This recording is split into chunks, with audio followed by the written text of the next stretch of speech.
This is Michael Orrell of MobileBurn.com, and today I have with me the HTC S740. This is a new Windows Mobile 6.1 smartphone device. Standard edition, no touchscreen. It's an extension, I guess you would say, of the S720 and S730s that we've seen before. As such, it features a horizontally sliding out QWERTY keyboard, although in the case of the S740, like this, you can see it's a 4-row QWERTY keyboard, which makes it a much more conventional layout, a lot easier to use. The overall styling of the device is very much like HTC's Touch Diamond. You can see, glossy front, and on the back it's faceted just like the Touch Diamond, although in this case it's a kind of a soft touch matte finish, which stays much cleaner looking. It's a lot nicer to have. The gloss surface on the HTC Touch Diamond gets kind of scratched up a little too easily, and it really gets dirty looking quite quickly. You can see this is a pretty long device. Kind of looks like a TV remote control at times. Controls are pretty simple. On the left-hand side here we have volume up and volume down. Nice D-pad. It's a plastic ring around it. There's no kind of scrolling or zooming functions like on the Touch Diamond, but it is very easy to grab either from the top to the bottom or just with the fingertip. I really like it a lot. Control cluster, soft keys, home, and back buttons here. These two little plastic slabs, though, those are the call, send, and end buttons, and they're probably the biggest flaw in the design of the device. They're really kind of hard to get to.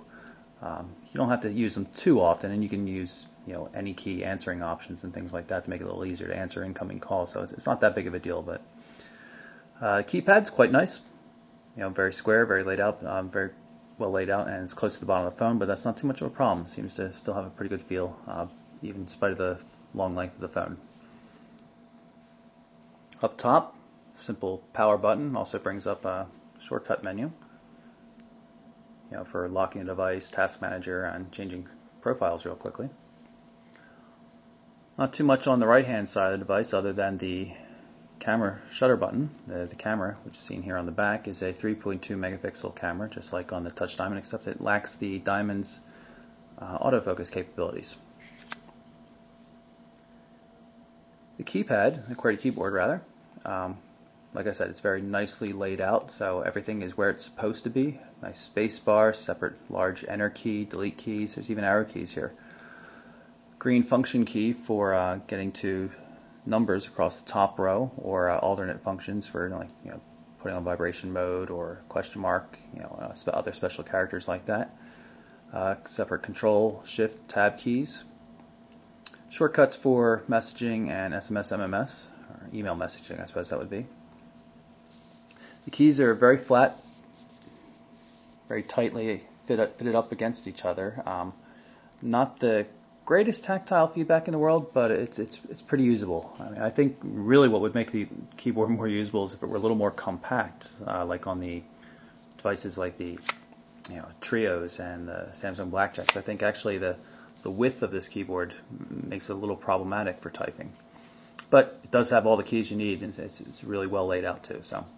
Even has nice little LED indicators here for when you can see I have the function key on, or caps key. You can see the LED lights up. Pretty handy. So in terms of physical design, we're pretty pleased with this device. The only thing that's kind of weird is the SIM card and micro SD card slot.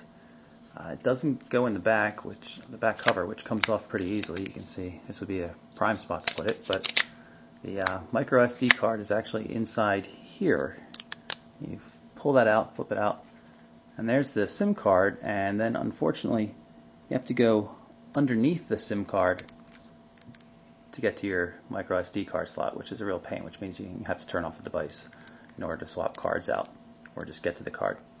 So we're not real pleased with that, but otherwise no real faux pas in terms of the design of the S740. And if you're interested, there's also the S740 which is a US variant. It's going to have support for US 3G bands, which I'll explain a little bit more later. The last item of note on the exterior of the S740 is probably the mini USB port here. It's used for USB communications with a personal computer or a laptop, as well as wired headphone support. A wired pair of stereo headphones comes with the S740. There's no 3.5mm jack on this device, unfortunately, but you can get an adapter for this USB port here. Just for comparison's sake, we're going to show you the S740 next to another well-known device. This is Sony Ericsson's Xperia X1. You can see the S740 is quite a bit longer, although it is narrower. It's probably a little bit thicker than the X1. It's kind of hard to say. It's pretty close. Now, of course, the X1 does have that, wide VGA touchscreen display on it, but the S740 weighs about 143 grams to the 161 grams for the Xperia X1, and it's not a lightweight device by any stretch, but it's still very pocketable. It's very easy to get something this narrow in and out of even a tight jeans pocket. So, pretty practical form factor in general.